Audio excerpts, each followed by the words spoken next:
Hariom classes Narsinghpur में मैं अजीत कुमार सिंह मेरे प्यारे विद्यार्थियों में आपका पुनः स्वागत करता हूं। आज आपके समक्ष पोइट्री के character of happy life poem को लेकर प्रस्तुत हूं। इसके पोएट सर हेनरी वुटन हैं, जिनका जन्म 1568 से लेकर 1639 के बीच में इनकी पूरी जीवनचर्या रही है। और सर हेनरी वुटन इनकी जो प्रसिद्धि है वह प्रसिद्धि इनकी इस पोएम के माध्यम से है, character of a happy life.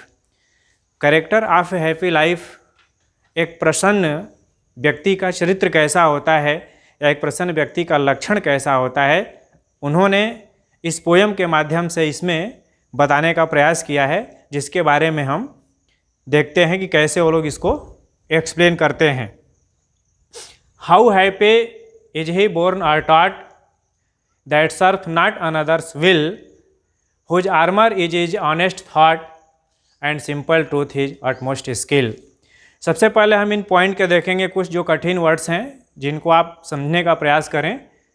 How happy is he born or taught, यहाँ सर्फ मीन्स होता है सर्फ सेवा करता है, अनदर्स विल्स दूसरों की इच्छा, हुज आर्मर आर्मर मीन्स होता है एक कवच होता है प्रोटेक्शन करने के लिए, आर्मर शब्द है, ऑनेस्ट ईमानदारी भरे, थॉट माने विचार, सिंपल ट्रूथ जो साधारण सत्य होता है, इज अटमोस्ट स्किल मतलब इसको हम कह सकते हैं best skill.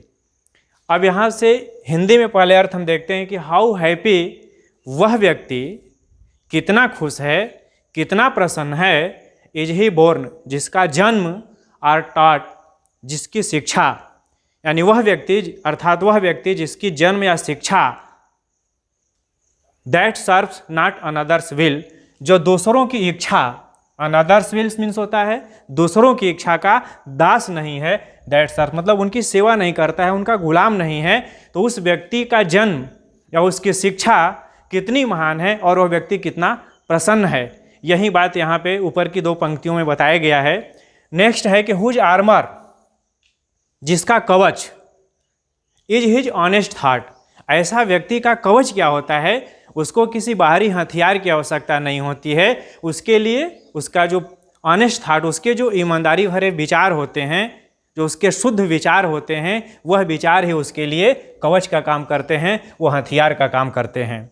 Next line, and simple truth और उसका जो साधारण सत्य होता है, जो एकदम सामान्य ढंग से जो जीवन जीता है, simple truth is his utmost skill उसकी जो सबसे बेस्ट स्किल होती है, जो सबसे सुंदर उसका कौशल होता है, जो उसकी चतुराई होती है, उसका साधारण सत्य होता है, किसी तरह का कोई बनावटी उसमें सत्य नहीं होता है।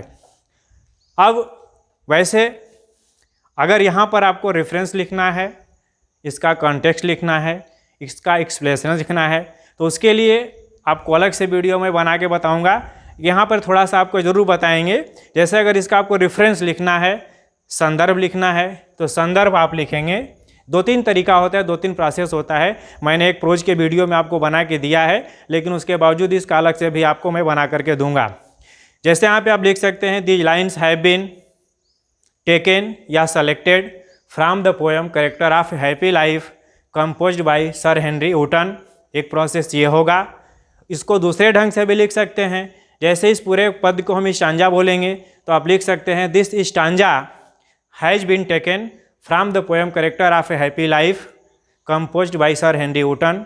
एक ये भी होता है। उसके बाद रह गया प्रसंग, यानी आपको कंटेक्स्ट क्या लिखना है। कंटेक्स्ट मतलब प्रसंग लिया कहाँ से गया है, इसमें क्या बताया गया है, यह आप लिखेंगे। In these lines the poet says that, क्या कहता है, in these line poet says a truly happy man या character of a truly happy man, एक प्रसन्न व्यक्ति के चरित्र का वर्णन किया गया है। बस इतना ही आपके लिए पर्याप्त है। एक्सप्लेनेशन करना है, आप इसमें से ही कुछ शब्दों का चयन करेंगे, आप इसको लिखेंगे। द पोएट सेज दैट, कवि कहता है, पोएट सेज दैट उसको प्रेजेंट टेंस में लिखेंगे। कवि कहता है, क्या कहता है, a happy man is he born or taught. अब a happy man is not dependent on others will या अनदर्स विल, जो दूसरों की इच्छाओं पर निर्भर नहीं होता है, या happy man is not slave, वो गुलाम नहीं होता है। यहाँ पर दिया गया है, whose armour is honest thought, उसके कवच क्या है, तो आप लिख सकते हैं, a happy man does not need any artificial weapon, किसी बनावटी हथियार की उसको आवश्यकता नहीं है। क्यों नहीं है? Because his honest thought, his truly thought is his own weapon, वही उसके स्वयं हथियार होते हैं, उसे किसी बाहरी हथियार की आवश्यकता नहीं होती है। उसके बाद है and simple truth is his utmost skill, और आप लिख सकते हैं कि he has not any another skill, उसे किसी दूसरे कौशल की आवश्यकता नहीं होती है। The best skill of a happy man is simple truth, उसको कह सकते हैं simple truth. Simple truth is utmost या ऑलमोस्ट या बेस्ट स्किल फॉर हिम, उसके लिए वही उसका सबसे अच्छा कौशल होता है। इस तरीके से आप इसको एक्सप्लेन कर सकते हैं अपनी भाषा में। नेक्स्ट देखते हैं, whose passions not his masters और whose soul is still prepared for death, untied unto the world with care of princely love और वल्गर ब्रीथ। यहाँ पर कवि बता रहे हैं कि हुज पैशंस, पैशंस मीन्स क्या होता है? यहाँ पे होती हैं मन की प्रबल इच्छाएं। तो मन की प्रबल इच्छाएं क्या है? कभी मन में गुस्सा आएगा, एंगर का भाव आएगा, कभी लव, कभी प्रेम का भाव आएगा, कभी किसी से हेट, घृणा का भाव आएगा। तो ये कह रहे हैं कि जो मन की प्रबल इच्छाएं हैं, हुज पैशंस, उसके मन की प्रबल इच्छाएं, नॉट हिज मास्टर्स आर, यानी वह अपनी मन की प्रबल इच्छाओं का दास नहीं होता है, वह उनका गुलाम नहीं होता है। Whose soul is still prepared for death, soul means यहाँ पे आत्मा होता है। यहाँ पर वो बताया गया है कि एक हैप्पी मैन, जो प्रसन्न व्यक्ति होता है, स्टिल प्रिपेयर्ड, वो हमेशा तैयार रहता है किसके लिए? फॉर डेथ, मरने के लिए। कहने का मतलब कि उसे मृत्यु का भय नहीं होता है, वह मृत्यु आ जाए, वर्षों बाद आए, उसको इसकी चिंता नहीं होती है, उससे कभी वो नहीं डरता है। Next line, untied unto the world with care.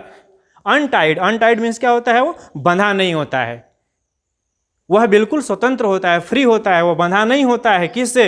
Unto the world with care, कि लोग उसके बारे में क्या सोचते हैं, संसार के लोग इसकी किस तरह से परवाह करते हैं, वह इसके बारे में भी नहीं सोचता है।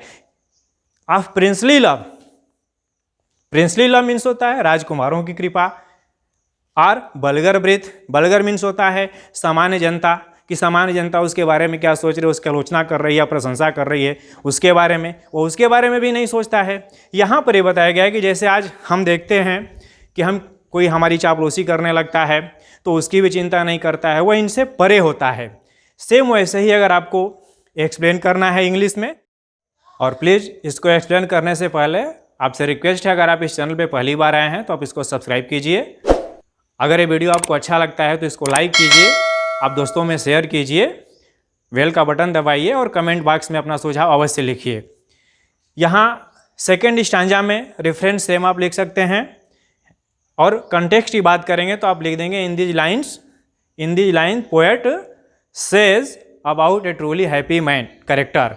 उसके बाद एक्सप्लेनेशन आपको करना है, whose passions not his masters are, यहाँ लिखेंगे the character of a happy man, या a happy man does not care for other, he control his passions, he control his passions मतलब वह अपनी प्रबल इच्छाओं को अपने अंदर नियंत्रित रखता है। Whose soul is still prepared for death means happy man is always prepared या ऑलवेज रेडी फॉर डेथ, वह हमेशा अपने मृत्यु के लिए तैयार होता है। कहने का मतलब होता है कि ही does not fear for death, वो मृत्यु से नहीं डरता है। द डेथ कम्स टुडे और आफ्टर सम टाइम, वो आ जाए या चाहे बाद में आए, इसकी वो परवाह नहीं करता है। नेक्स्ट लाइन है कि untied unto the world with care of princely love, यहाँ भी आप लिख सकते हैं he does not care for the grace of higher person और the criticise of lower person, कि ऊपर के लोग उसकी प्रशंसा कर रहे हैं या नीचे के लोग उसकी आलोचना करते हैं, वह इसकी भी चिंता नहीं करता है। And you can say last, he is always free minded. तो प्लीज़ बस आज के लिए इतना ही, अगले पार्ट में हम लेकर के आएंगे। धन्यवाद।